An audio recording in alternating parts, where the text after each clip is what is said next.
Esto es agitación y propaganda. No nos interesan los hechos en sí, sino sus causas y efectos. Verdad solo hay una. Buen día. Эй, славяне, москали, киевляне, нам ли с вами родину делить? Неужели наставишь пушку на свою жену хохлушку? Лучше буду я ее любить. La pausa que hicimos nosotros en este tema fue intencional, porque la euforia patriótica es como un viento fuerte. No tiene sentido callarla a gritos. Mejor nos esperamos. Y después de casi 2 meses después de que inició la guerra en Ucrania, ya se entienden algunas cosas. Y aunque estamos lejos de que las mentes razonen ya claramente, ya se puede hablar de lo más importante, de las causas y las consecuencias. Va a ser una plática muy larga, pero el que quiera entrar detrás de bambalinas verá el video completo. Y a pesar de que es muy probable de que YouTube en Rusia se cancele, las versiones en español seguirán saliendo. Para entender las cosas tendremos que irnos a mucho antes de lo que fue el golpe de Estado. Pareciera que todo inició en el 2014, pero no es así. Todo inicia en la perestroika. Y así estaban los ánimos faltando 2 meses para el Maidán, la pelea de box entre Klitschko y Povetkin. Sonó la campanada, el ruso debe ser fuerte. Debe ser fuerte no nomás para defenderse a él, a su novia, a su madre, sino que también a su patria. Yo estoy contento de que me voy a encontrar con un caballero. En el cuadrilátero sabremos quién es el más fuerte. Entendí que no simplemente era un show muy caro, filmado y organizado por los promotores americanos, sino que una verdadera declaración de intereses. Y lo más interesante que por ambas partes. Ha llegado el momento de la verdad. La pelea fue en el Estadio Olimpijski, con colores imperialistas negro y amarillo, los mismos que pertenecen a la compañía de petróleo más importante del país. Primero subió el paracaidista Alexander Povetkin. Ruski Vitis es guerrero ruso.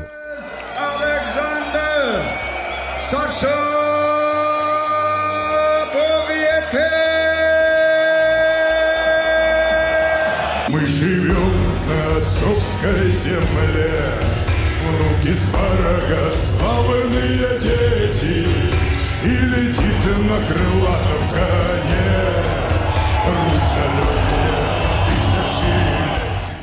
En las manos runas paganas. Acompañaba al peleador el grupo de la canción pagana de Alexei Yemelin, el escritor del himno no oficial del ejército, y el cual interpreta muchas canciones antisoviéticas. Pero esta es otra historia. Y aquí la letra de la canción, que hoy no me parece coincidencia.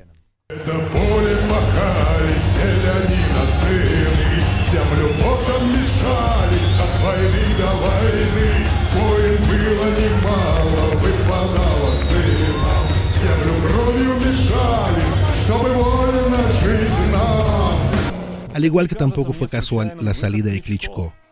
Vladimir Klitschko salió con una canción americana y no ucraniana, Can't Stop. No se puede detener, de Red Hot Chili Peppers. Ya saben lo que pasó después. Un cuadrilátero ensangrentado, 12 rounds de una batalla sin sentido, nada que ver con aquel deporte noble en el cual el pequeño Sasha y el pequeño Volodya empezaron a practicar en las gratuitas escuelas soviéticas de deporte. Un ruso y un ucraniano se golpeaban con furia, y el eco de cada golpe sonaban como monedas que caían en los bolsillos de los dueños estadounidenses. Y la satisfacción de las jetas sentadas en la sala. Había muchos personajes influyentes por parte de ambos bandos. Esto no era un simple box, era algo mucho mayor. Voy a entrenar más duro y más fuerte y te voy a ganar. Yo solo puedo decir que a mí, al igual que a ustedes, me gustó lo que vi hoy. Después de 8 años, Alexander Povetkin escribirá que apoya a los eslavos en Donbass. Eslavos. Mientras que los hermanos Klitschko lo maldecirán. Al igual que el invencible eslavo cristiano, nacido en Simferópol, Alexander Usyk, que después tomaría las armas, el cual en el momento de la caída de la URSS tenía solo 4 años. Yo no quiero esto, yo no quiero disparar, yo no quiero matar a nadie. Pero si me van a matar a mí, no habrá otra opción. Yo creo que desde el punto de vista de Alexander Povetkin, los culpables son los nazis ucranianos, los anglosajones y la OTAN. Y desde el punto de vista de Klitschko y de Usyk, la culpa la tienen Putin y los rusos. Y nadie de ellos acepta siquiera la otra variante. El culpable es el capital de ambas partes, el capital que obtuvo el poder en cada una de las repúblicas de la ex Unión Soviética. Oligarcas que nunca van a aparecer en los frentes de batalla. Oligarcas que siempre se van a poner de acuerdo detrás de bambalinas, aventando la picadora de carne a los nacionalistas patriotas, a los lacayos como gladiadores. Lacayos gladiadores. A muerte. ¿Y si te toca pelear conmigo? No creo que nos toque. Pero si nos toca, ¿tú vas a pelear? Tendré que hacerlo, igual que tú. ¿Vas a matarme? Sí, lo haré. Yo quiero vivir, y tú quieres lo mismo. Este es el año 2015. La guerra en Donbass ya inició y este es el comercial del oligarca Yevtushenko, que tranquilamente surca los mercados ucranianos. De estos ejemplos hay muchos. Los oligarcas rusos comprando suculentos pedacitos de la economía ucraniana. Y los oligarcas ucranianos, esto pasaba menos, compraban los pedazos de la economía rusa. Los pseudocomunistas rusos, que apoyaron y en parte hasta iniciaron la guerra en Ucrania en el Parlamento ruso, lo que desde luego que regresará como un boomerang a todos los comunistas. Президент сегодня обратился ко всем гражданам страны и мировому сообществу. Мы разделяем его озабоченность и понимаем то решение, которое принято. A estos disque-comunistas les encanta decir que la guerra empezó en el último Maidán, en 2014. Pero en el capitalismo, la guerra es solo la última instancia de la competencia. Y la competencia por el mercado ucraniano entre el capital local, el capital ruso, el capital occidental, no empezó en el 2022 ni en el 2014. Empezó mucho antes de que en Kiev quemaran llantas y a Donbass entraran los tanques. Las personas comunes no entienden que las guerras son la continuación de la política.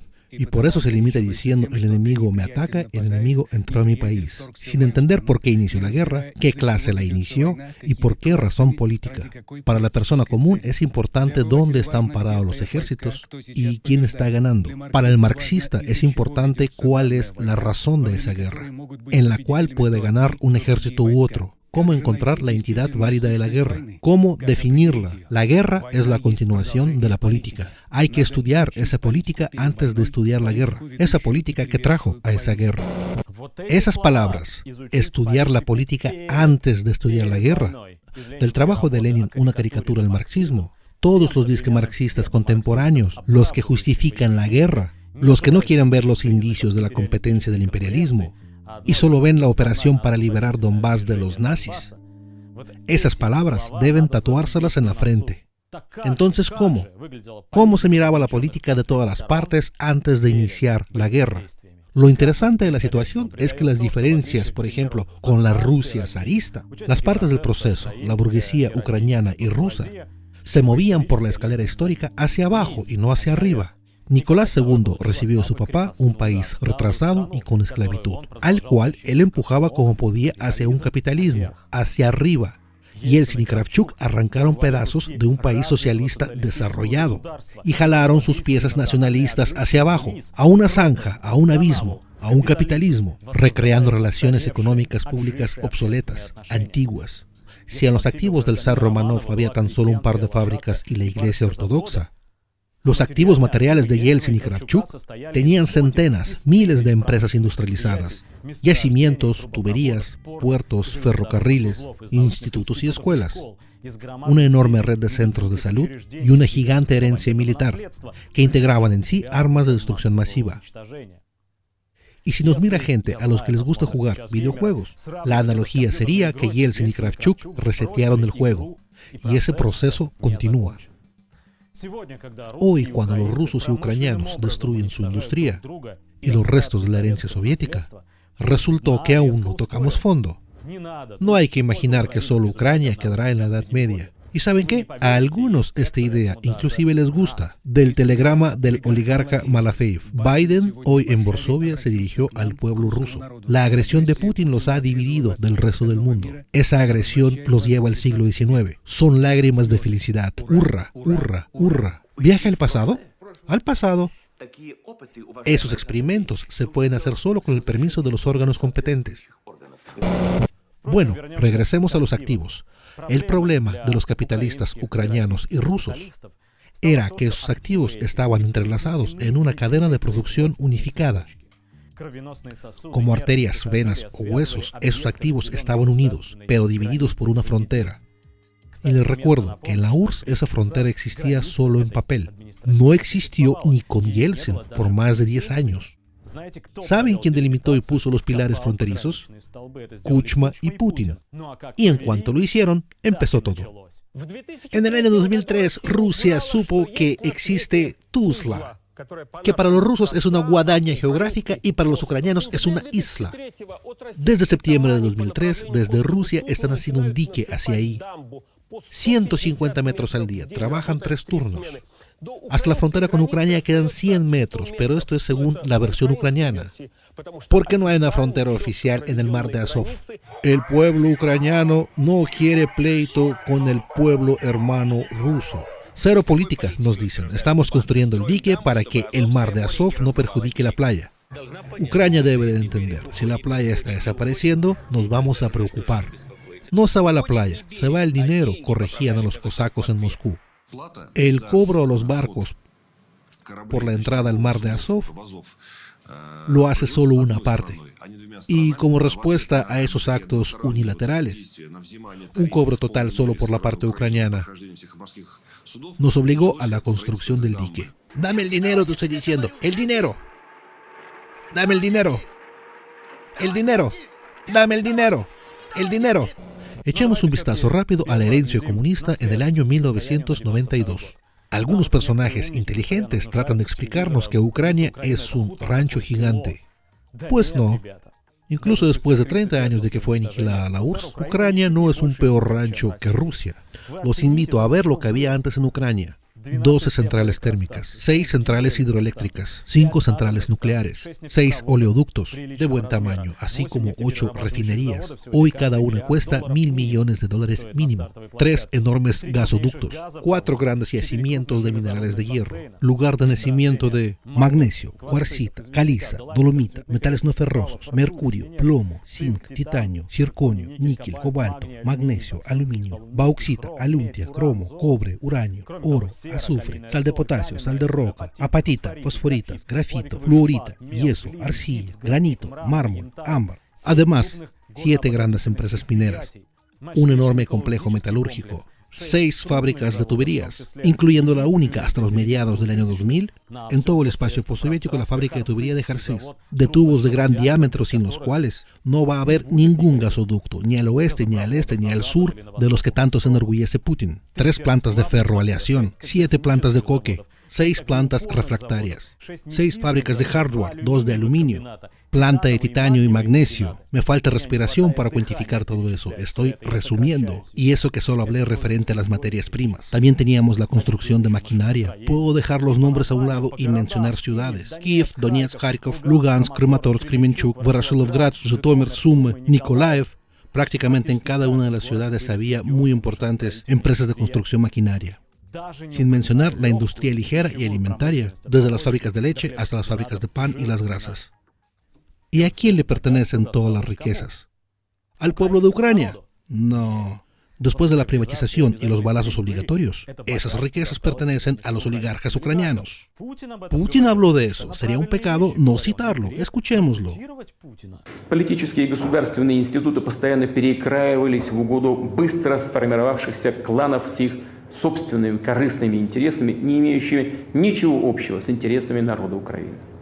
А политические выборные процедуры служат лишь прикрытием, ширмой для передела власти и собственности между различными олигархическими кланами. Pero hay una pequeña cuestioncita. Yeltsin recibió lo mismo. Y Putin recibió lo mismo. Y los oligarcas rusos agandallaban igual, destrozaban todo igual. De igual manera mataban unos a otros 15 años seguidos. De igual manera se adjudicaron las fuerzas policíacas y a los nacionalistas, para que los protejan y cuiden. Vean el yate de Mordashov, la que huyó hace días a Vladivostok. Y recuerden cómo era Mordashov de joven, cuando privatizaba la planta de Chernipovets.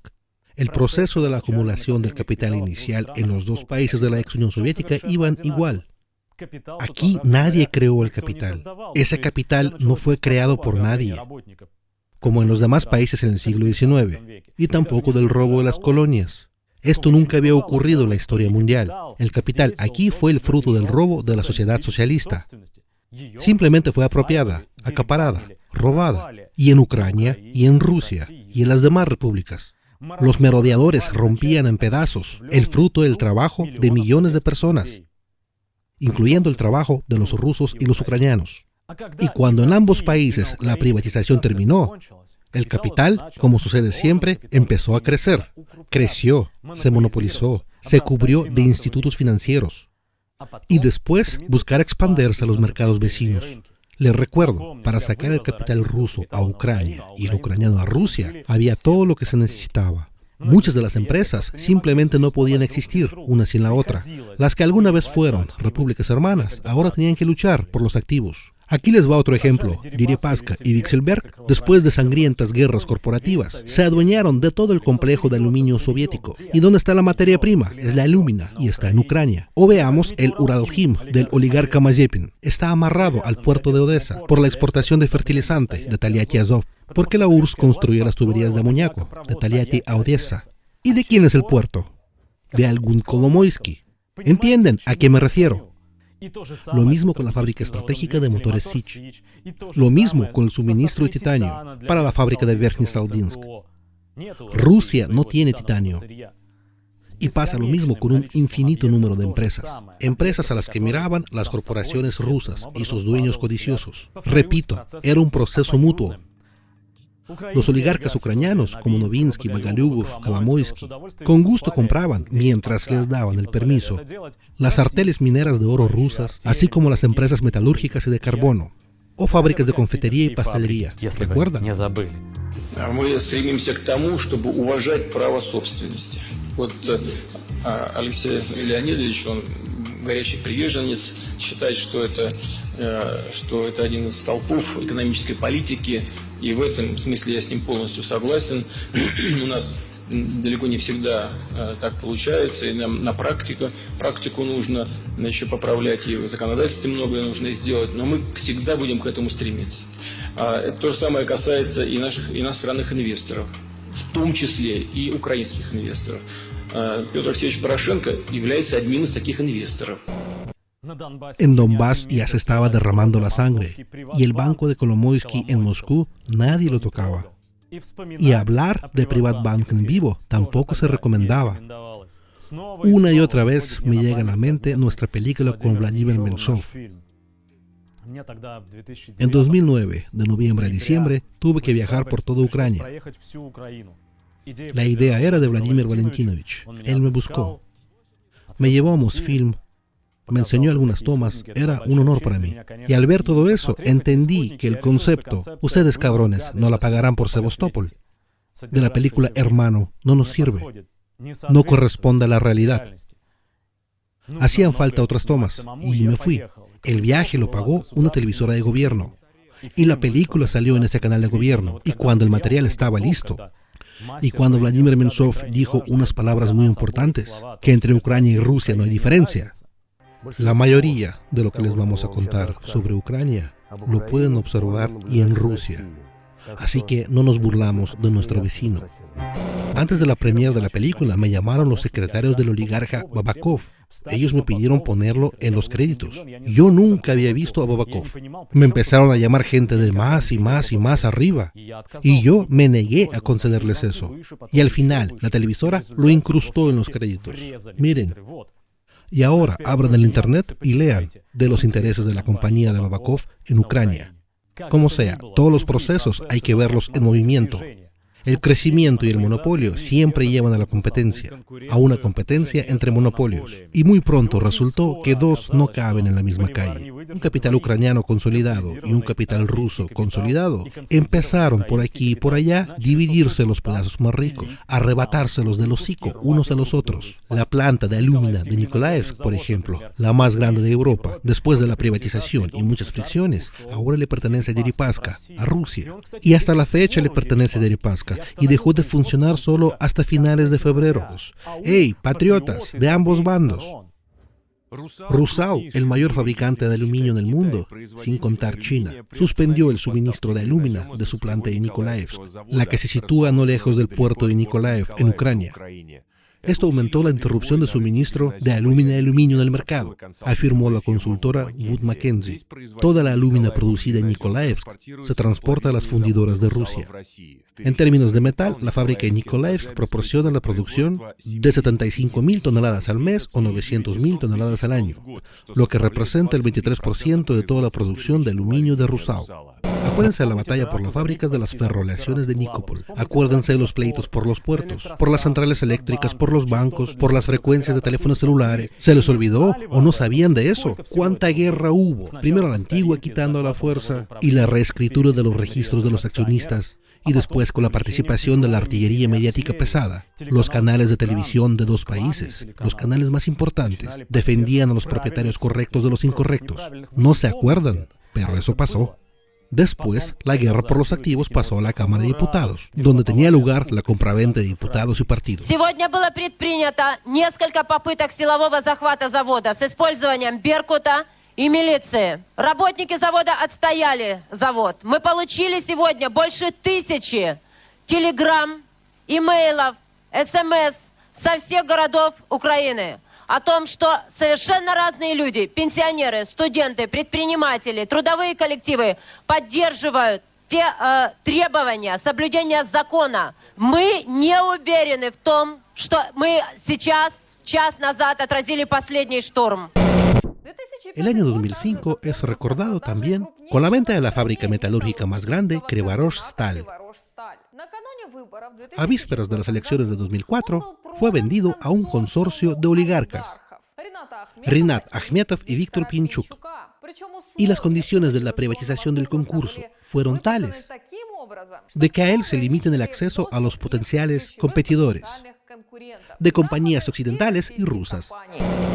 La culminación de todo fue la batalla por el activo más sabroso, el sistema de transporte de gas, por el dinero del tránsito de gas, por el derecho de beneficiarse de la venta de las materias primas a Occidente. Деньги должны заплатить до последнего рубля, если не хотят, чтобы их экономика в конечном счете столкнулась с санкциями и требованиями со стороны Российской Федерации. Quizás se les olvidó cuántas veces se giró la válvula de manera desafiante por un lado y las amenazas de robo de gas por el otro lado. Ya no se acuerdan de la epopeya del gas con Chernomyrdian, pero deben recordarla, porque ya llevan 20 años coronándose y va en aumento. Este es el acumulamiento de los apetitos imperialistas, las contradicciones del imperialismo. Tampoco olvidan la cara de Zurabov, que fue el embajador en Ucrania. Zurabov en este momento participa como accionista de la repartición de la fábrica de Zangezur, en Armenia, cerca de la frontera, donde apenas hace un año ya había estallado una guerra. Él es el mayor contribuyente en Armenia. Para algunos es la guerra, para otros es la madre. ¿Y no se acuerdan cómo nuestra propaganda hace un año se burlaba del presidente armenio Pashinyan, calentando la guerra con Azerbaiyán? Puedes gritar, Rusia, ayúdame, pero tienes un ejército. Mientras ustedes dormían, Ucrania era despedazada por los capitalistas. La iban matando a mordidas. Y después, cuando los demás métodos no funcionaron, empezó a trabajar el juguete favorito del capital: intereses nacionales, patrimonio nacional. ¿Y quién expresa mejor que nadie los intereses nacionales? Claro, los nacionalistas. Los nacionalistas ucranianos por un lado y los defensores del mundo nacional ruso por el otro. Есть российские олигархи, которые финансируют украинских националистов. Есть. Есть люди, которые здесь имеют бизнес на Украине, соответственно, через этот бизнес им нужны какие-то лоббисты во власти, поскольку они видят, кто сам, и их интересует это абсолютно с технической точки зрения. То есть кто может прийти во власть, правильно? То, что в Украине не могут прийти во власть какая-нибудь аморфная либеральная сила, однозначно. Если эту стабильность доходов предложат, например, западноукраинские националисты, то почему бы и нет? То есть он, как говорится, как Карл Маркс орет, что да, капитал не имеет отечества. Oligarquía ni meta, En 2005 ya se había intentado el primer Maidán. A propósito, ¿recuerdan a este tipo en las tribunas del Maidán? Todo eso llevó y al segundo Maidán y al golpe de Estado 2014. Y ambos eventos no iniciaron solo por el apoyo de Occidente. Y las razones de ser de ambos eventos no fue la conspiración austrohúngara del siglo XIX, ni los padres del fascismo ucraniano Grushevsky o Danzov, ni los cuentos de Biden, ni las galletas de Nuland, ni el astuto plan de Putin. Más bien todo eso se puede decir y recordar, tiene lugar de ser. Pero ambos esos Maidán, esos eventos, en el corazón tenían otra cosa. Tenía en el corazón dinero, una batalla por el capital. Es la competencia capitalista la que salpicó las calles con agitación popular.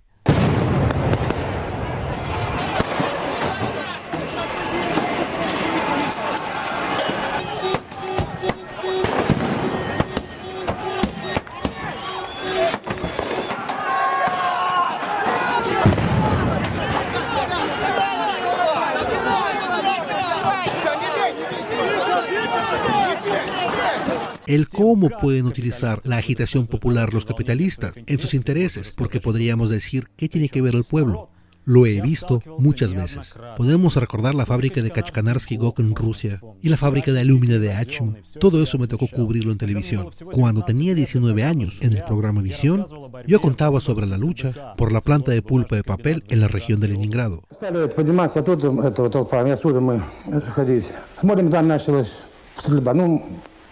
Мы думали, что это холостыри. Вот я только вышел из этого, там, из угла, и мне попала сюда пуля. А вот это пули, которые, значит, стреляли люди, людей, которые стреляли. Это не какие-то пули, это пули, значит, из пистолета Макарова, табельное оружие. Леш, нет у тебя вообще подозрения, что все это политика, и вас просто используют? Кому-то это просто выгодно все? У меня нет. Así de bonito se veía todo en el programa, pero detrás de cámaras quedó lo que no me permitieron decir en 1999. Por esta planta de pulpa de papel, hecho en la Unión Soviética, se trenzaron dos grupos oligárquicos y uno de esos grupos aventó a los trabajadores a las balas. Lo mismo en Ucrania, pobreza y ruina, igual a la pobreza en Rusia y a la ruina en Rusia. Primero obligó a salir a la gente en Kiev y después en Donbass, pero los oligarcas se aprovecharon de ambos impulsos. Por un lado, lavan el cerebro con la idea del nacionalismo ucraniano y por el otro lado, la idea de la resurrección del imperio ruso. Ustedes dirán, ¿acaso no había planes para adjudicar Ucrania a la OTAN? Un momento, ¿y acaso qué? ¿Allá no hay oligarcas? ¿No tienen corporaciones? ¿Acaso todos los activos que mencioné anteriormente no son de su interés? Claro que hay interés. Y el defensor de esos intereses precisamente es la OTAN, el cual no pretende entregar Ucrania ni a los oligarcas ucranianos, ni mucho menos a los oligarcas rusos. La OTAN es un techo, es una garantía de que Ucrania se convierte totalmente en una colonia de Occidente, que el capital ruso no podrá pescar nada ahí. Y es por eso que la fábrica metalúrgica más importante de Ucrania, el orgullo de la industria soviética Krivorazh-Stal, después de la privatización fue adjudicado a la compañía internacional ArcelorMittal, cuyo dueño solo parece hindú, pero en realidad es ciudadano del mundo, con un castillo en Londres y un pasaporte inglés. Y si ustedes no lo sabían, ArcelorMittal es el mayor contribuyente en Ucrania, hasta la fecha. 20 años tienen convirtiendo a Ucrania en un país de Latinoamérica. В каком-то отношении, я думаю, что большая часть постсоветского пространства превратилась в некое зеркало Латинской Америки. Когда я сейчас выезжаю из России в Украину, я попадаю в страну, которая мне напоминает вот мои детские фантазии. Я примерно так же представлял себе Парагвай времен диктатуры Стресснера. То есть одно дело, когда ты теоретически знаешь, что есть внешнее управление, что есть правительство, которое содержит на улицах группы парамилитары, группы ультраправых банд, которые выполняют социальный заказ. Y другое дело, когда ты видишь это своими глазами. Así es, esa es la pequeña diferencia entre Rusia y Ucrania, ya que el capital ruso heredó además las armas nucleares. Decidió en algún momento jugar con Occidente, chantajearlo, exigir respeto a sus intereses, más bien que no se metan en su tragadero. А потому что ты наглый сучий потрох, который думает, что он умнее всех, и на всех остальных кладет с прибором. Нет, Володя. Сучий потрох — это ты. Теперь понятно, что тебя из органов турнули. Вот это вообще больная тема. Но ты теперь, как самый умный, будешь работать на меня. Как миленький будешь работать, как заинька. Пока я не скажу мясникам фарш, рвите его, суку. Потому что сейчас за мной государство и спецслужбы. Я тебе внятно объяснил, а? ¿Pero acaso la misma Rusia, con su anticomunismo, su meneo de cola ante Trump, con su dependencia ante Occidente en todos los rumbos, acaso la misma Rusia es muy diferente a Ucrania? Ustedes no entenderán nada de lo que pasa hoy si no se acuerdan de los acuerdos de Medvedev en Kharkov, cuando nuestros oligarcas le ofrecieron a los oligarcas ucranianos $40.000 millones por la flota del Mar Negro y de que no entraran en la OTAN. Comprarlo y que nadie más lo hiciera, es lo que querían. Ну вот мы этому олигарху дадим вот это, возможно, что нам вот это будет, ну и мы там раз-раз, где-то там и встретимся, так сказать, да, и все вопросы порешали. Порешали. Los oligarcas, según su capacidad intelectual, solo pueden resolver el problema de dos formas, o con dinero o a la fuerza. Эта сумма исчисляется приблизительно около 40 миллиардов долларов. Наши украинские партнеры получат скидку к цене на газ, которая исчисляется в размере $100 при цене газа свыше $330 за 1000 кубометров, или, если цена будет ниже, 30% от контрактной цены. O sea, se dijo, nosotros les damos $40.000 millones de los verdes, con gas barato y créditos, y ustedes defenderán a nuestros oligarcas, nuestros inversionistas, y la flota del Mar Negro en Crimea. Es un acuerdo típico de narcos, de maleantes. Los intereses del pueblo ruso o ucraniano nadie los tomó en cuenta. Por eso los activistas rusos en Ucrania siempre se quejaron, que los traicionaban, que los vendían, los usaban para lavar el dinero y el presupuesto. Desarrollo del mundo ruso en Ucrania. Например, взять Донецкую область и Луганскую область. Это, ну, скажем так, по половине населения являются этническими русскими. Но здесь нету никаких представительств России. В тот момент, как, например, в одном городе Донецке существует больше десятка консульств других государств, которые почему-то к нашему региону проявляют куда больше внимания, чем, например, Россия, которая вот рядом. Все больше и больше, к сожалению, идет ощущение, что нас предают, что Россия нас бросила. Вот это плохо. Я решил попробовать поработать в России.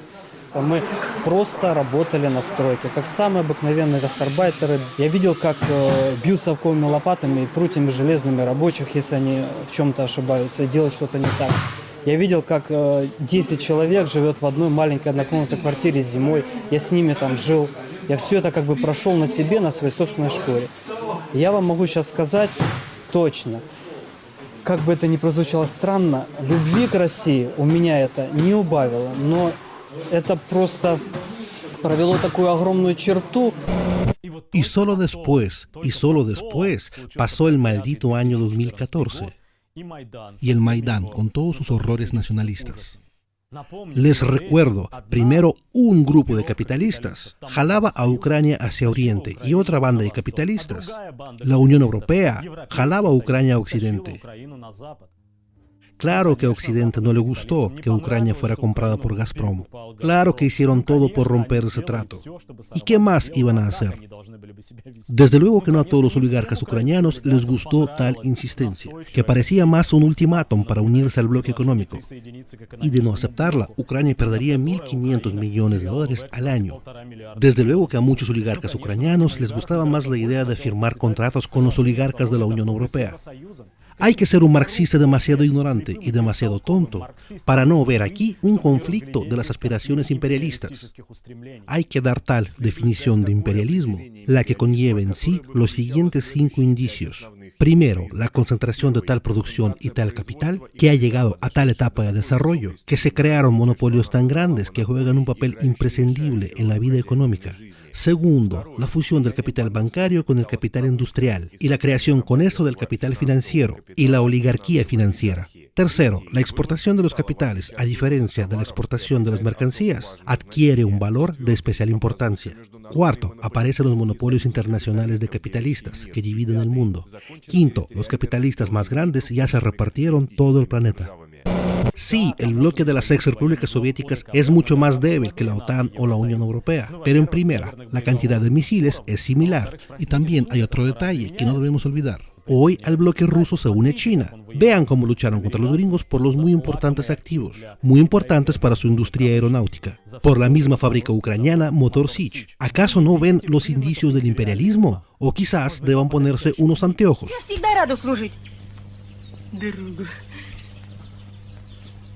Обманула. Да? Запутала. Ах ты подлая! ¿Acaso las compañías rusas no compraban los activos europeos? ¿Acaso no hubo después expansión hacia África o a Oriente Medio, utilizando mercenarios? ¿No vendían armas a todo el mundo? ¿Acaso no se levantó la bandera de un nacionalismo ruso desvergonzado, obligando a un granuja como Purishkevich a dar vuelta en su propio ataúd?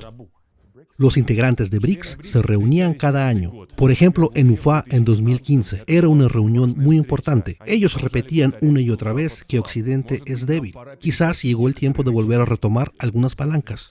Quizás ellos creían que podían tomar su puesto. Exacto, ellos querían tomar el lugar de Occidente. Y de esa manera, adentrándose en el sistema, solo dispararon las contradicciones. O sea, si una compañía rusa empieza a trabajar en Sudáfrica, ¿qué hará ahí? Sí, claro, puede nombrar a esas compañías. ¿Qué hacen ahí? Sería interesante saberlo. Por ejemplo, Abramovich, el dueño del Chelsea, compró la segunda fábrica más grande de hierro en Sudáfrica. Él bloquea su trabajo, saca los beneficios y después lo vende cuando los chinos bajan los precios en el mercado. Eso es una tragedia. La otra compañía de Sudáfrica le pertenece al ya mencionado hindú Lakshmi Mittal, y él hace lo mismo. Nosotros creíamos que los capitalistas rusos, los capitalistas hindúes, los capitalistas chinos no se parecen a los capitalistas de Occidente. Y resultaron ser iguales. Resultó que eran igual de caníbales cuando se trata de la ganancia. Continúe, cuénteme de más compañías. Vean a Rosatom, llegó a África con contratos de $100.000 millones. Eligieron a un socio bastante malo, llamado Jacob Zuma. A él lo envenenaron con veneno de resina. Lo trataron en Moscú en 2014. Vladimir Putin lo recibió cordialmente, pero al mismo tiempo se estaban firmando los contratos. Y la construcción de 8 estaciones nucleares se corrompieron de abajo hasta arriba. Al acuerdo fueron invitados 3 hermanos oligarcas de la India, de la famosa familia Gupta, la que se comprometió a impartir el uranio. El proceso se trasladó a la corte, donde los abogados lograron frenar el acuerdo. Los rusos perdieron $100.000 millones porque eligieron socios incorrectos. Traeré otro ejemplo. Un banco ruso conjuntamente con un banco suizo le dan un préstamo a Mozambique. El acuerdo tiene tantos trucos que ni siquiera lo publicaron en el balance internacional. Era un trato secreto con la clase dominante de Mozambique. El dinero debió ir a la flota de pesca, pero nunca llegó al destinatario. Empieza un escándalo enorme, pero nadie puede regresar nada. En Zimbabue, una historia similar con la extracción del platino. Participa Rustej, platino a cambio de armas, que necesitan los dictadores como Mugabe o Gayi para la represión del pueblo devastado. Con otras palabras, los rusos son iguales que los chinos y estos igual que los hindúes. Ellos se comportan como todos los imperialistas, roban y chupan la sangre. Peor, es una tragedia. Son estados del cinturón subimperialista, porque cada uno de ellos alguna vez también fue explotado, igual que Rusia en los 90s. Imaginemos que yo soy el presidente de Rusia, el comandante en jefe. Imaginemos que me gustó esa gasolinera y me la quiero adjudicar. Si yo no me adueño de esa gasolinera, de ella se van a adueñar franceses o británicos. Y tampoco quiero que mis soldados sean atrapados y después que alguien en la tele muestre que traen insignias rusas y nos pongan nuevas sanciones. ¿Qué es lo que debo hacer entonces? Qué bueno que mencionas lo de la gasolinera. Pensé que yo tendría que llevar a ese tema. Tú solo acabas de contarlo todo. Primero, respecto a que las guerras ya no son como antes. No coman ansias, ya tendrán su guerra verdadera. En la URSS decían, ojalá que ya no haya guerra, pero al parecer algunos ya piensan diferente. Lo que vivió nuestro país en la Segunda Guerra Mundial, no se lo deseamos a nadie, ¿verdad? Pero como alguna vez dijo Vladimir Mayakovsky, gotas de sangre de un camino punteado se arrastran por el suelo. No por nada el mundo es redondo. Alguien dispara a alguien desde la esquina. Y ese periodo que él describe antes de la Segunda Guerra Mundial Y el periodo de hoy es absolutamente igual. Primero, pequeños enfrentamientos, robo menor. Primero, pleitos con manos ajenas por una gasolinera. Así se manejaban también las empresas militares privadas antes de la Primera Guerra Mundial, como Purishkevich, que era un soldado de guerra de aquel tiempo. ¿Te acuerdas? ¿Te acuerdas? Claro, claro, todos de ahí. El soldado de la suerte se fue a pelear a África. Todo eso lo entiendo perfectamente. Todo empieza así. Y ya cuando se topan los intereses de los países y no de las compañías, empieza la guerra de verdad. Operaciones de ejércitos, con frentes y todo, donde van a participar millones de personas con armas de aniquilación masiva. Y ni las operaciones locales ni los mercenarios serán suficientes. Para el capital ruso, como para cualquier otro capital, para promover sus intereses, necesita el mito nacional. Ya que una nación, lean los libros de Marx, no es algo milenario. No existen las naciones milenarias, como les dicen en cada esquina y en cada tribuna. La nación es el producto de las relaciones burguesas. Las naciones se conformaron no hace mucho, y de igual manera se reinventa el mito del imperio ruso. Un mito asesino para una nación multinacional. Самый большой националист в России — это я. Дмитрий Анатольевич Медведев не меньший, в хорошем смысле слова, русский националист, чем я. Imperio. ¿Acaso esa palabra no sonaba en todos los programas de radio, de televisión, de internet? Когда ты говоришь про империю, это тоже определенного рода, так сказать, генетический код. Это мечта. Власть может быть коварной, ум может быть хитрым. А сила, умноженная на мудрость, это и есть Россия, это и есть империя. ¿Y acaso los oligarcas que invertían en la cultura de alguna manera no nos decían que querían resucitar los zaristas, regresar el tiempo antes de los bolcheviques? ¿Acaso no se conmemora a Mannerheim, a Ilyin? ¿No se hacen procesiones zaristas? Bodas estúpidas, flores a Solzhenitsyn, a Kolchak, olas de películas antisoviéticas y otras que glorifican a los zares. Доска в честь Маннергейма – это еще одна попытка в канун столетия русской революции преодолеть трагический раскол в нашем обществе. Hay que hacer monumentos a Kolchak, a Wrangel, a Деникин, a Krasnov. Глобализм, либерализация, демократия, современный мир, современная наука, она размывает представление об империи. ¿Acaso Dugin no se ha convertido prácticamente en el ideólogo de este sistema? ¿Acaso el oligarca Malofeev no puso a sus presentadores de la televisión oficial? Y cuando estos personajes nacionalistas viajaron a Bielorrusia para también contarles que fueron inventados por los bolcheviques, igual que los ucranianos, y que son parte de una gran Rusia. Y la mentira fundamental en toda esa pirámide de mentiras sobre Ucrania se puede formular bastante simple. Es la mentira de que el pueblo ucraniano existió y existe. Ucrania es Rusia. A todos a los que hoy describen como ucranianos son rusos. Rusia y los rusos tienen todos los derechos sobre esos territorios. ¿Acaso el gobernador Degtyaryov no anunció la llegada de un nuevo emperador? Yo soy fan de Iván el Terrible. Y prometió deshacerse de la plaga bolchevique. ¿Acaso no había un feroz anticomunismo por todas partes? Aunque hasta hoy sin represión masiva. Hasta hoy. Y este también, personaje, el presidente ayer nos dijo que inventó a Rusia. Alguien le disparó. Buena puntería. Parece que les enfadó tanto que empezaron a dispararle.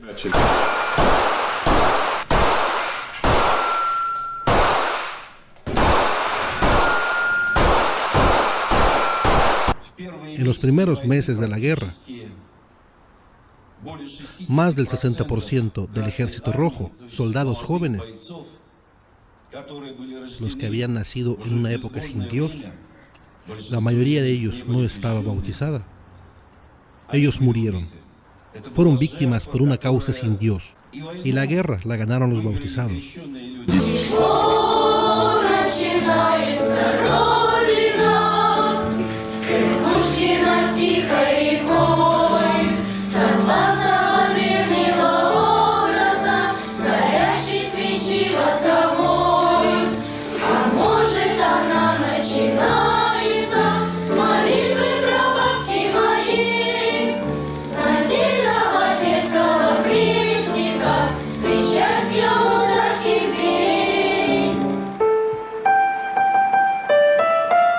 Hoy queremos honrar la memoria del último zar. Lo más horroroso para mí, si hablamos los hechos que afectaron el desarrollo de Rusia, es la revolución. Lo de 1917 es una catástrofe. Y más el cambio del calendario, porque muchas de las personas perdieron su cumpleaños. Se movieron para 2 semanas después.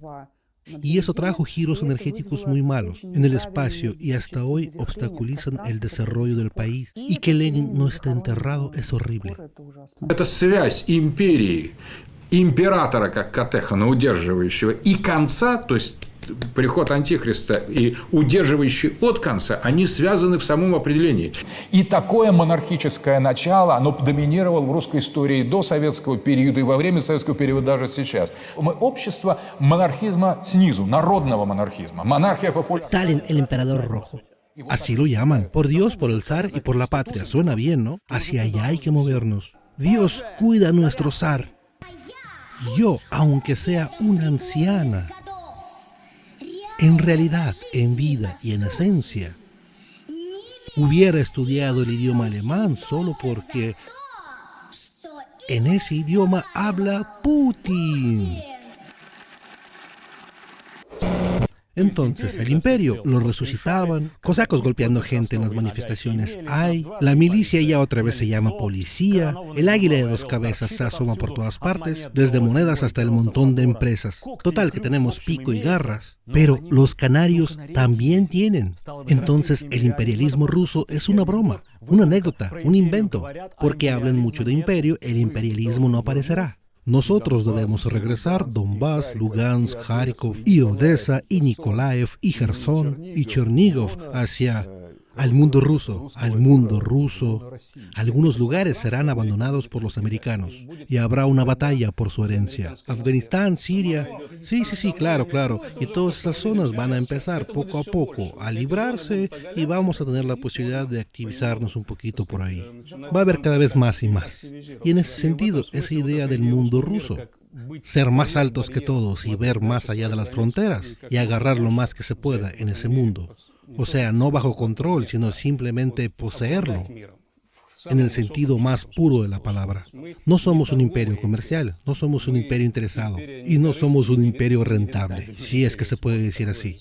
El territorio es el resultado más grande de la competencia de las naciones. Todas las guerras, y las guerras son la tensión más alta de la competencia, todas las guerras son por el territorio. Y no se habla de que está bien o está mal, es el indicador del éxito de todas las naciones. ¿Me entiende, verdad? Sí, es el territorio que tenemos. Con el territorio viene la geopolítica, con el territorio vienen los recursos, o sea, la economía, el nivel de vida y todo lo demás. ¿Por cuáles ideas se puede matar? Por las que uno está dispuesto a morir. A propósito, un par de palabras sobre los comunistas de bolsillo. ¿Y por qué no los matan así como en Ucrania? Razón solo hay una. Ellos no son comunistas. Están domesticados. Ellos realizan la función de freno para el proletariado. Por eso la nostalgia por la Unión Soviética es solo una envoltura. Es la hoz y el martillo el 9 de mayo. Es solo un instrumento de la supresión de la conciencia de clases. Es una droga con la que puedes tener en rienda a millones de personas que son cada vez más pobres. Miren qué resistente es Yuganov. ¿Por qué tendrá tanta resistencia? ¿Acaso con la mentalidad de la gente soviética? Es una gran fortuna que sea tan resistente. Debemos estar agradecidos con él por eso. El año 96 le rompió la espina dorsal. Pues excelente. Y precisamente así es como lo ocupamos. Y como todos los oligarcas, los nuestros estaban dispuestos hasta enrojecerse de vergüenza. Ellos le quitaron a la URSS el abrigo viejo y recibieron muchos bonos, desde su lugar en la ONU hasta la Estación Espacial Internacional. Lean a Marx. Como decía Marx por ahí, el capitalista no se negará a la ganancia adicional. Que paguen todo, hasta el último rublo. Condenar y rechazar absolutamente todo lo soviético para nuestros oligarcas es imposible, porque es dinero. Tendrían que pagar reparaciones como los alemanes, multas, son pérdidas. Por eso el capital ruso sufre de esquizofrenia. Sufren por no poder decidir. Por un lado odian a Lenin, el que puso minas por todas partes, y el deseo de quedarse con las riquezas de Lenin, o el lugar de la ONU que les dejó Stalin. Como el perro de las 2 tortas. Si no fuera por eso, Deripaska, Abramovich, Lisin y los demás oligarcas, ¿desde cuándo que hubieran tumbado todas las estatuas de Lenin como en Ucrania? Este les contará mejor que yo. К распаду нашей единой страны привели исторические, стратегические ошибки лидеров большевиков, руководства КПСС, допущенные в разное время в государственном строительстве, экономической и национальной политике. Распад исторической России под названием СССР на их совести. В результате большевистской политики и возникла советская Украина, которую и в наши дни можно с полным основанием назвать Украина имени Владимира Ильича Ленина. А сейчас благодарные потомки посносили на Украине памятники Ленину. Это у них декоммунизация называется. Вы хотите декоммунизации?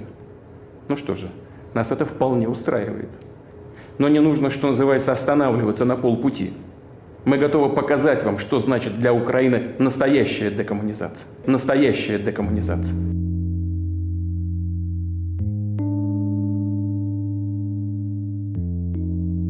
Y ahora nos haremos la pregunta, ¿y acaso se podía hacer de manera diferente? ¿Que no fuera así? En la pregunta se esconde la alusión de que los capitalistas rusos fueron obligados a atacar primero, obligados, y no tenían otra opción. Permítame, para no quedar atrapado bajo el martillo del Código Penal, responder a esa pregunta con mis propias preguntas. ¿Por qué, si se estuvo hablando de laboratorios con armas biológicas, nadie nos dijo de ellas antes de la operación? ¿Por qué no se habló de esas armas cuando Lavrov hacía sus ultimátums a Occidente, en múltiples reuniones, meses antes? ¿No será porque el resultado no concordó con lo esperado? ¿No sería porque los ucranianos no nos recibieron con flores? ¿No sería que se tuvo que explicar el fracaso de la operación? ¿Por qué, si el motivo son las armas americanas en Ucrania, peticiones similares no le fueron entregadas a Letonia, Lituania y Estonia? A 600 kilómetros de aquí está la división de tanques de la OTAN, y el tiempo de vuelo de esas bases a Moscú o a San Petersburgo es insignificante. Esas son las ruinas de la base Skrunda-1, al occidente de Letonia, parte de lo que alguna vez fue un poderoso sistema de defensa soviético antimisiles. Esta ciudad del ejército fue cerrada en el 98, como parte de la reconciliación con Occidente. Asociación por la Paz, así se llamaba el programa con Bruselas. Letonia de todos modos desmonta el radar para demostrar que se libera de la ocupación soviética. Hoy el gobierno de Letonia quiere entregarle este espacio a los militares, lo que significaría solo una cosa, que otra vez en una base soviética abandonada aparecerá una base de la OTAN. Y los queridos invitados llegaron bastante rápido. En todas las bases soviéticas abandonadas en el Pribáltico ya hay nuevos inquilinos. Aquí en el aeródromo Ilin-Varde se encuentra la base de los drones depredador. Ahora tenemos una gran oportunidad de invitar a nuestros aliados y realizar entrenamiento de los vuelos de combate. ¿Y para quién, si la operación fue espontánea y obligatoria y no fue planeada durante años? Fue escrito el artículo antirrusia en verano. La antirrusia que ya estaba muy descontrolada. Artículo en el cual se hablaba de los ucranianos como una rama del pueblo ruso, inventada por el maldito Lenin. Los bolcheviques crearon las fronteras incluso antes de crear la Unión Soviética. Y todo lo hacían con voluntarismo, sin preguntarle a la gente. Todos los trucos del proyecto antirrusia lo conocemos muy bien. Y nunca permitiremos que nuestros territorios históricos y la gente cercana que vive ahí la usen en contra de Rusia. Y para los que lo intenten hacer, quiero avisarles que de esa manera destruirán su propio país. El ministro Shoigu obligó a los soldados a estudiar el artículo sobre Ucrania. El gobierno adjudicó ese artículo a la base educativa de las escuelas militares. Entonces, ¿fue algo repentino o algo preparado anticipadamente? ¿No sería que por eso se apretaban las tuercas? Se cambió la constitución, los votos se hicieron vía internet, con unos diputados en época de crisis muy obedientes. ¿No sería que por eso construyeron esa iglesia tan extraña para el ejército, donde a los soldados los felicitaban con el 22 de junio? Со знаменательным, скорбным, но одновременно торжественным днем Всех вас сердечно поздравляю. Мы должны держать сухим порох в пороховницах, чтобы осознание необходимости жизнь свою положить за Родину присутствовало в сознаниях y в сердце каждого, кто принимает присягу. ¿No sería que por eso mantuvieron a Donbass en ese estado? Lo vendían. Regresaron los oligarcas, los líderes populares fueron quitados del camino, y eso incluye a los comunistas. ¿Y por qué no les ayudaron antes, cuando la gente estaba a la alza y aún no había fortificaciones? ¿Cómo debe ver todo eso un marxista? Estudien el comportamiento de las figuras principales, pero antes de los actos hostiles. В интернете тут увидела одну шутку. Почему, в отличие от других стран, у России нет беженцев, когда трудная година? Потому что русские сразу бегут в военкомат. Поэтому пусть наши так называемые партнеры это имеют в виду. Да молитесь на то, что Россия. Recen para que Rusia no los destruya en 2 días. Recen. Seamos sinceros, ¿acaso esto no es una preparación mediática para la guerra? ¿Y fue una reacción? La Unión Soviética perfectamente entendía el peligro que representa la Alemania nazi. Los campos de concentración ya trabajaban, y las chimeneas también. Junto a Alemania había países ocupados. Pero la URSS no podía, bajo ninguna circunstancia, atacar primero. Y no fue por cuestiones técnicas o morales, sino porque hubiera juntado a todos en su contra. Berlín, Tokio, Londres, Washington, todos estarían en contra. Habría un frente único contra los bolcheviques, y eso sí que sería difícil. Понятно, что наша миролюбивая страна, не желая брать на себя инициативу нарушения пакта о ненападении, не могла стать на путь вероломства. Что выиграли мы, заключив с Германией пакт о ненападении? Мы обеспечили нашей стране мир в течение 1,5 годов и возможность подготовки своих сил для отпора, если фашистская Германия рискнула бы напасть на нашу страну вопреки пакту. Это определенный выигрыш для нас и проигрыш для фашистской Германии. Что выиграла и проиграла фашистская Германия, вероломно разорвав пакт и совершив нападение на СССР? Она добилась этим некоторого выигрышного положения для своих войск в течение короткого срока, но она проиграла политически, разоблачив себя в глазах всего мира как кровавого агрессора. Не может быть сомнения, что этот непродолжительный военный выигрыш для Германии является лишь эпизодом, а громадный политический выигрыш для СССР является серьезным и длительным фактором, на основе которого должны развернуться решительные военные успехи Красной Армии в войне с фашистской Германией. En el mundo hay una crisis económica global. A la hegemonía del centro imperialista, Estados Unidos, le amenaza un adversario que crece muy rápido, China. Estados Unidos y China se empujan en el mapa del mundo. Ese es el contorno de una guerra mundial, una guerra imperialista. Porque China no es un país socialista. Y el hecho de que China esté detrás de nosotros no quita la naturaleza de las contradicciones imperialistas. Como y 100 años atrás, primero hay flashes, chispas, la crisis en Venezuela, el presidente derrocado en Bolivia, los golpes de Estado árabes, la guerra en Siria, en Yemen, los problemas de Bielorrusia, de Kazajstán, la guerra civil en Myanmar, los enfrentamientos en la frontera indochina, chispas. Y ahora enfrentamientos en Ucrania. Aún son enfrentamientos de vanguardia, periféricos, del siguiente inevitable conflicto mundial que se acerca. Entendiendo lo vulnerable de la estrategia de Trump, la que tanto nos gustaba, pedirle a Rusia de que no se meta en el pleito contra China, y le cambiaron por una estrategia más primitiva, sacar a Rusia con un solo golpe y poner muchas trampas a su alrededor, y encargarse de China uno a uno. Ese es el plan, sacar a Rusia de un golpe, un esquema muy prometedor. El esquema de los hooligans y los maleantes, noquear al más débil para que el fuerte se asuste. Y viendo cómo explotan esas burbujas infladas por años de patriotismo aquí, los camaradas chinos, y estoy seguro de eso, harán sus conclusiones, ya que ellos también tienen su conflicto. Recuerden que China no ha participado en ninguna sola guerra directamente desde 1979. Por eso China no se mete en la cuestión ucraniana. Y por eso aún no inició su pequeña guerra con Taiwán, por más que quisieran nuestros patriotas. Aunque ese plan seguro se consideraba, no por algo China es el único país que no sacó su embajada de Kiev. Pero los guiones que escribían los jefes desde las tribunas hace algunos meses, esos guiones hubo que reescribirlos. ¿Y qué es lo que hacía Washington al respecto? Hace un año o un año y medio, Con la llegada de Biden, Estados Unidos fue muy claro. Nadie de los competidores pondrá en duda la hegemonía de Estados Unidos en Europa. La ganancia y el dinero es de ellos. Que no iban a permitir el gasoducto de Nord Stream 2, nada de tubos. Y preparando a Ucrania para la guerra, Estados Unidos empezó a apoyar mucho más a los liberales rusos. El proyecto Navalny se elevó a tope. No sé quién envenenó a quién ahí, pero cuando Navalny salió de Alemania, él no creía que lo iban a meter a la cárcel. Detrás de él había una gran fuerza y garantía. Pero Biden dijo que no buscaba el cambio de gobierno en Rusia. Así son sus garantías. Pero el arresto es el inicio del camino. Así lo ve él y sus titiriteros. Y todo apuntaba a que se venía algo grande. Y no por algo el año pasado hubo tantas guerras de los diplomáticos. Continuaron los problemas de dopaje y las descalificaciones. Arrestos y extradiciones solo eran el inicio. Después se echaron abajo los acuerdos de Minsk.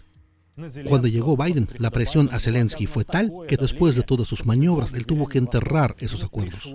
Se hizo intencionalmente con sus manos. Él se negó a firmar los papeles. Y eso ya obligó a Cossack a decir aquella frase. El proceso de los acuerdos de Minsk bajó a cero desde el año 2015. Nadie le hizo caso a esas palabras. Y eso fue antes de que empezara todo. Se dijo, se habló del año 2015. ¿Y qué es lo que había pasado en 2015? Esas palabras significaban el regreso al conflicto, porque en 2015 pasó lo de Debaltsevo. Solo faltaba ver quién es el que va a empezar.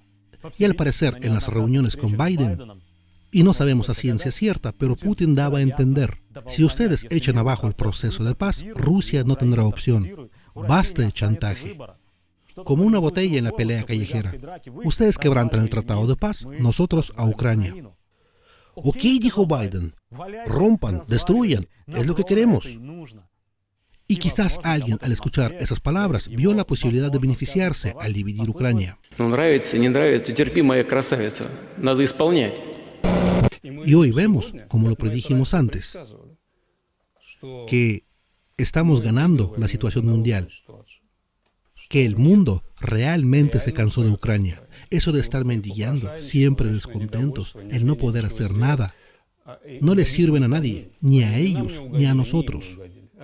A nadie. Yo hace mucho, cuando todo eso apenas estaba empezando, yo a un importante alemán le dije, ustedes están contentos ahorita que lo obtuvieron, pero ustedes nos van a tocar la puerta y nos van a decir, tómenla de vuelta. Eso se los aseguro, y eso ya empezó.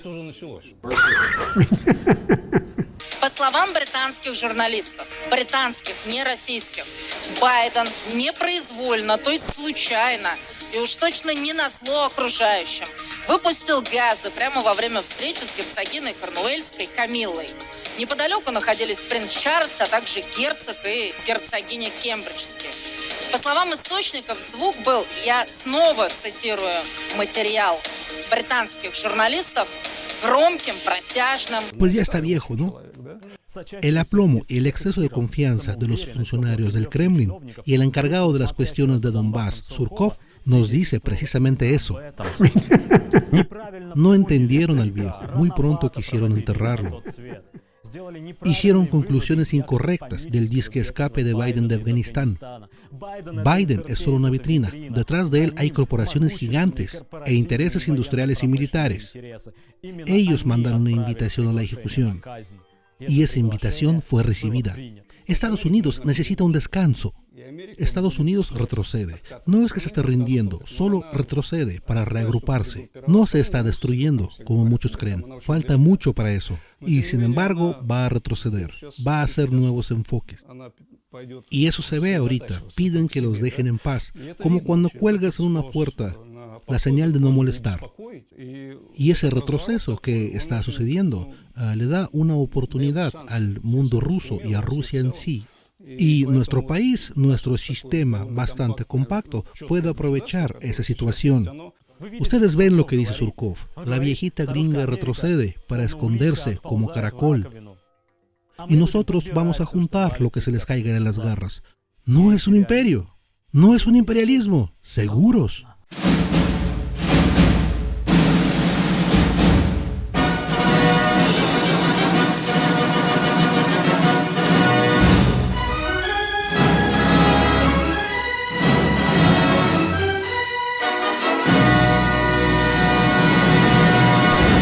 Y ahora vayamos a los eventos de finales de febrero. ¿Por qué se tomó la decisión? Sobre esto nos cuenta, según mi visión subjetiva y quizás errónea, uno de los participantes en 2014 en Donbass, días antes. Вот давайте подумаем, что вот делать?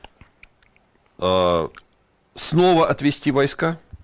Вот не могут бесконечно, группировка аж из Владивостока, из Хабаровска приехали войска, вот, не могут они вечно сидеть месяцами в грязи, в большой дальности от своих пунктов постоянной дислокации. Не могут. Собрать, как говорят американцы, я не знаю, правы они, не правы, 125 батальонных тактических групп, из которых с минимум 100 вдали от своих мест постоянной дислокации, это не шутка.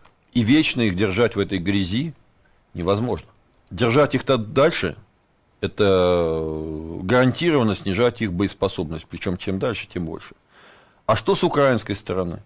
А Украина может дожидаться, пока российские войска уберутся по своим местам постоянной дислокации хоть год, хоть два. Что делать в этой ситуации? Что бы вы сделали в данной ситуации? Я не знаю, что решили в Кремле. Я, естественно, не знаю, что решили в Генеральном штабе. Я могу судить только по некоторым косвенным признакам. В данной ситуации единственный нормальный выход с точки зрения военного – это не ждать, пока у тебя половина солдат попадет в госпиталя с дизентерией, а раз война неизбежна, ударить первым. То есть еще раз. Otra vez, Kiev, bajo el mandato de los Estados Unidos, juntó una agrupación ofensiva, la que continuamente amenaza con destruir Donbass.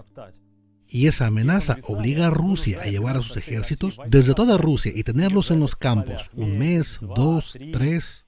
Es un juego de nervios y no pasa nada. Y después tú tienes la pelota y tienes que o llevarte los ejércitos, pero después muy probablemente vas a tener que regresarlos desde Siberia o desde más lejos, y eso es dinero, desorganización. O dar el primer paso, cruzar la frontera, la línea roja. El ejército no es cualquier cosa, se descompone en lo frío y en lo sucio. Entendiendo todo perfectamente y guiado por la inteligencia, Biden lo predijo, Moscú atacará. We have reason to believe the Russian forces are planning to and intend to attack Ukraine in the coming week, in the coming days. Y ya saben lo demás. En unos meses salieron cosas a la luz que se tendrán que decir en voz alta, si no es por mí, por otros. Las bocinas oficiales están cambiando su tonalidad. No, esto no es la tormenta en el desierto. No es lo mismo que corretear beduinos en las arenas con armas estratégicas. Pues no, el viejo gringo tomó sus pastillas y aún no está loco. Y en el Pentágono aún entienden las cosas. De repente resultó que caímos en la misma trampa en la que cayó Yugoslavia. La tarea fue limpiar el tablero, borrar las ilusiones en las caras de los peones y enfocarse en las piezas verdaderas. Demostrar la diferencia de la fuerza bélica del imperialismo de la OTAN y el débil imperialismo ruso, aunque con muchas ambiciones, que ahora espera la ayuda del capital chino. Esto no se parece a Afganistán, se parece más bien a la guerra de Crimea del siglo XIX, cuando ya fue claro que a bayoneta calada las guerras no se ganan, y que la guerra ya no es cuestión de soldados, sino de tecnología y armas. Cuestión de sistemas económicos, de la ciencia y de la educación. Es lo que traté de explicarles a los soldados mercenarios y sus fans, pero no me quisieron escuchar. En esa lógica falsa, el águila bicéfala es lo mismo que la hoz y el martillo. La URSS es Rusia y Rusia es propiedad privada. Y la propiedad privada es una de las formas que puede tener la patria. Todo lo que pasa es absolutamente lo mismo que hacen en Ucrania con el patriotismo y la historia, la burguesía. Cuando explota la euforia, cuando gritan, le ganamos a Napoleón, le vamos a ganar a la OTAN. El objetivo de ese grito patriótico es callar, es opacar la voz de la razón. ¿Cómo exactamente les vamos a ganar? ¿Quién personalmente les ganará? Todos irán a ganarle. ¿Quién guiará esa victoria? ¿De dónde saldrán las tecnologías para la victoria? ¿En qué base de producción? Venceremos. El Kremlin tenía sus propios planes y Washington los suyos. Y su objetivo final, a propósito, no es la derrota bélica de Rusia, sino que una crisis política a gran escala. Crisis. Y los vencedores serán los mismos que fueron vencedores cuando estaba Yeltsin. Y si no va a ser Navalny, será alguien más. Aunque Navalny podría ser.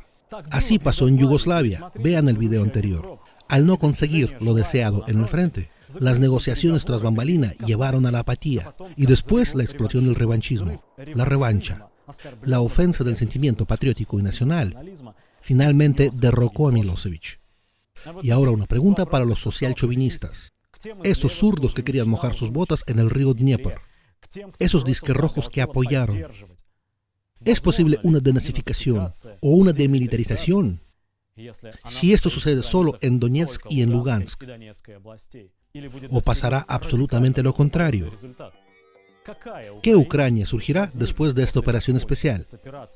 ¿Cómo se sentirán los comunistas de esa Ucrania? ¿O simplemente los rusos étnicos? ¿Se irán los misiles de la OTAN al final? ¿Desaparecerán los laboratorios? ¿Y el reconocimiento internacional? Cuando llegará solo de Venezuela, Nicaragua y Cuba. ¿Quién y cómo planeó esa operación? ¿Se harán algún tipo de conclusiones en lo alto? ¿Por qué los responsables de la guerra mediática le entregaron a sus oponentes todos los ases? Como lo son los tanques con letras latinas entrando a un poblado ucraniano. ¿No pensaron en esa asociación? ¿No estudiaron la historia? Entonces me pregunto, ¿cuál es el nivel de competencia del cuartel general?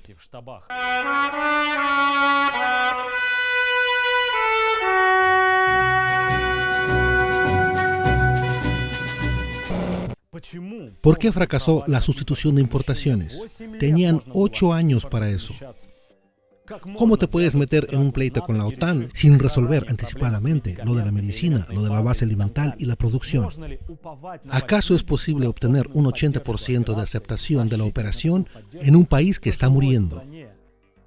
Muriendo desde el punto de vista demográfico. Y más si este apoyo es de los que ya vivieron su vida. Mientras que los jóvenes, sin los cuales ningún ejército es posible, se distancian del problema, no les interesa. O hasta corren. Los jóvenes. La juventud en los últimos 8 años fue arrebatada por YouTube.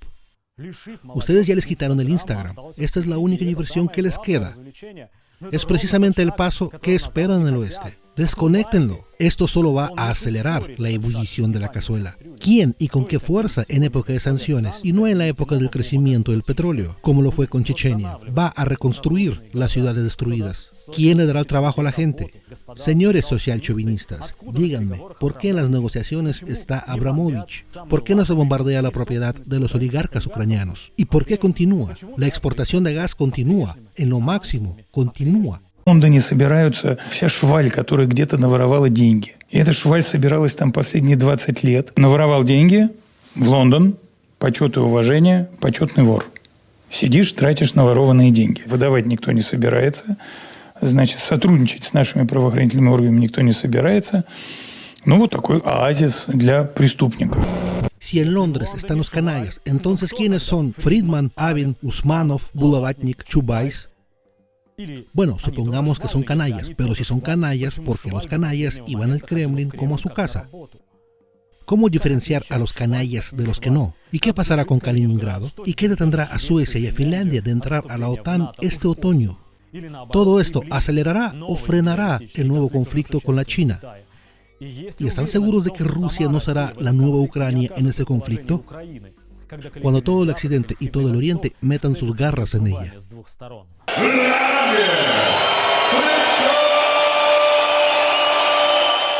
Povietkin o Klitschko. El grito de aliento desde tu casa no afecta al curso del combate. Entiéndelo. Esto no es fútbol y no es box. No es un estadio o un cuadrilátero. Es una realidad objetiva que no depende de los gritos ni de los sentimientos patrióticos, sino de lo material, de lo matemáticamente cuantificable. Viendo otra vez la filmación de cómo se sacan el cerebro a golpes los gladiadores, otra vez recuerdo nuestra película sobre Ucrania, y una vez más me doy cuenta que solo con las películas no se puede evitar la catástrofe. Algunos de los protagonistas de nuestra película hoy se esconden en los sótanos, se esconden junto a sus hijos y maldicen todo lo que está pasando. Yo quisiera, pero no puedo leerles todas las cartas que me han llegado. Día a día están en contacto conmigo Lugansk, Donetsk, Kiev, Odessa, Kharkov, Kryvyi Rog, Dnepropetrovsk. Yo cada mañana escribo y no siempre obtengo la respuesta. Я вам могу сейчас сказать точно, как бы это ни прозвучало странно, любви к России у меня это не убавило. Чего вы этим добились? Вы понимаете, что с момента, как вы начали бомбардировку, массовую бомбардировку Украины, повскакивали люди со своих постелей, и в тероборону записалось 90% русскоязычных. Там украиноязычных в Харькове 10 только процентов, 90 туда процентов записались русскоязычных. Потому что вы безумны, ребята, вы просто безумны. Regresando de Donbass en 2014, me sorprendió lo sereno de la gente en las tiendas de Moscú. Muchos creían que Donbass está lejos y con sus vidas no pasará nada. Ellos se equivocaban, pero muchos de nosotros hoy pensamos igual. Recuerda a los trabajadores ucranianos que me encontré. Igor y Oksana de Ternópol. Igor, por ejemplo, nos puso la puerta aquí. Un día llegó con un trauma. Se cortó un dedo cuando le hacía una escalera a un moscovita rico. Se tomó una caja de pastillas. No escuchó a nadie que le dijera, no trabajes hoy, ve con un médico. También recuerdo esas colas gigantes en el centro de registro de migrantes, parados por horas en una atmósfera denigrante, en un lugar muy estrecho, esperando sus permisos para trabajo. He platicado mucho con esa gente, y no son enemigos, y no eran nazis, y no querían la muerte de los niños del Donbass, y nada podían hacer al respecto. Ellos solo cálidamente recordaban aquella época que destruyeron los oligarcas de Rusia y de Ucrania. Y los hijos de esta gente no son culpables de nada, y mi corazón se despedaza cuando pienso en cada uno de los que murió. La tragedia de Donbass es terrible, y nadie puede reprocharme que esta no existió para mí. Sin duda aquella fue una tragedia, pero lo que sucede hoy no es una cura. Lo que pasó fue que se llevó a Donbass a toda Ucrania. Se multiplicó la tragedia del Donbass, por mucho. Los que creen que son la cura hoy, no lo son. Ellos mismos son la enfermedad. Y darle la espalda a la verdad, esconder la cabeza en la arena y alimentar a todos con mitos deliciosos, repartir sedantes, no es la salida. No es la cura. Tarde que temprano, los sedantes dejarán de funcionar. Y a una gallina que le cortan la cabeza, así tenga dos, no podrá volar por mucho tiempo. По-братски разделим мы престол, за жизнь мы успеем сродниться. Мы просто какой-то двухглавый орел, красивая, гордая птица. En un accidente no te das cuenta que tienes rotas las costillas, pero después la adrenalina se va y el shock de dolor obligará a salir a millones del sueño eterno, si no es en medio año, en un año. Esto es para lo que necesitamos prepararnos. No veo motivos para alegrarse y no tengo con qué levantarles el ánimo para el final.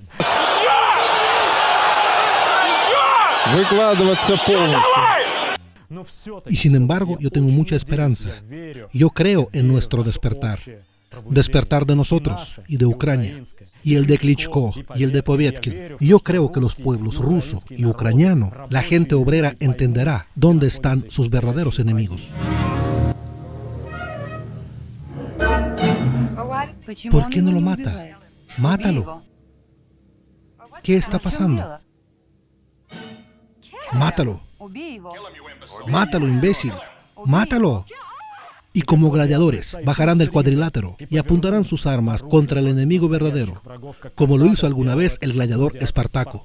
Y declararán la guerra no entre sí, no entre los pueblos, sino a estos enemigos. Una guerra que le dará fin a la guerra entre hermanos. El ejército rojo tiene un secreto, que no importa cuándo lo ataquen, nunca le podrán ganar. La gente nos ayuda. Y no importa cuánto nos avienten a la cárcel, no podrán aventar a todos. Y no tendrán tranquilidad, malditos burgueses. Ni en lo claro del día, ni en lo oscuro de la noche. La única guerra que puede tener sentido. Ustedes eran esclavos, y esclavos serán. No los van a crucificar. No morirán de una muerte horrible con una condición. Si nos muestran el cadáver o al esclavo vivo Espartaco.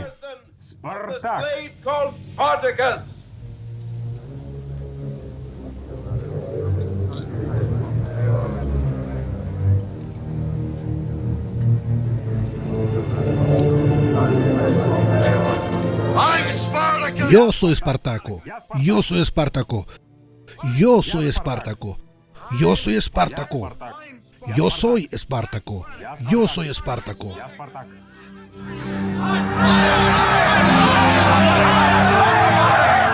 Un agradecimiento a todos los que vieron el video completo. Les recomiendo mucho el video de la trampa en Yugoslavia para que vean cómo opera la OTAN y los americanos. El video de Chernobyl les mostrará cómo funciona la propaganda.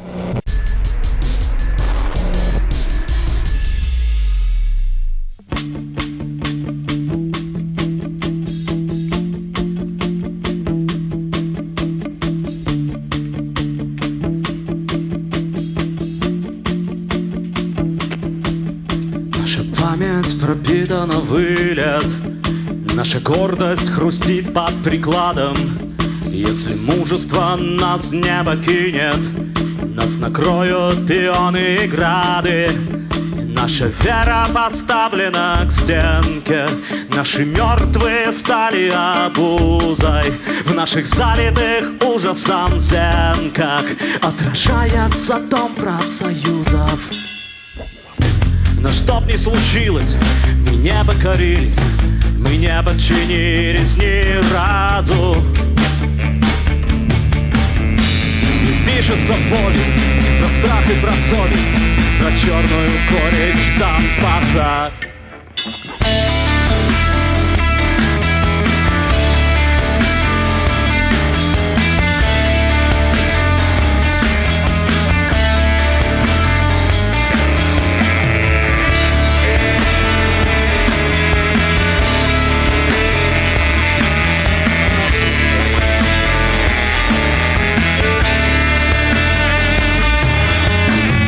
Дети живут в катакомбах, наши птицы поют словно мины.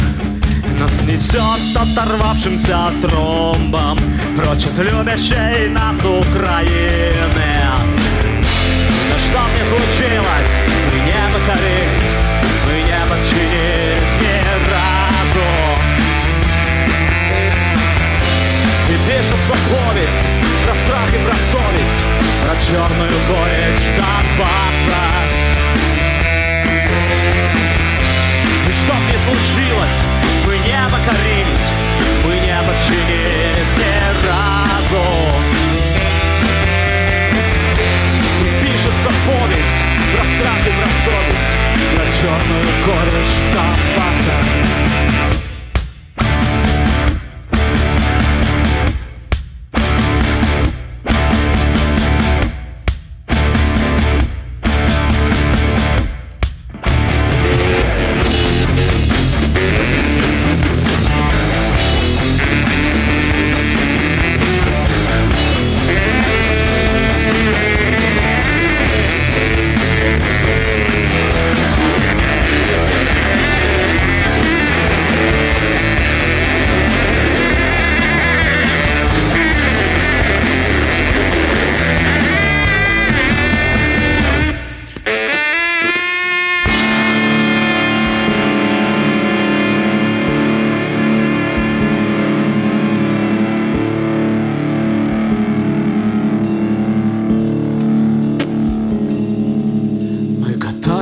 На наших загривках тех, кто нами торгует на биржах, кто снимает с нас красные сливки, но и красное утро все ближе.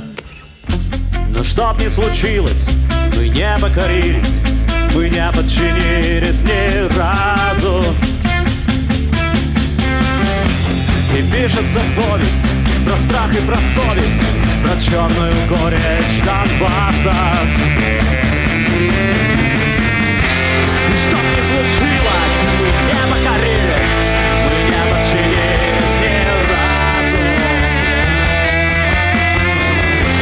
И пишется повесть про страх и про совесть, про черную горечь Донбасса. И что б ни случилось, мы не покорились, мы не подчинились ни разу.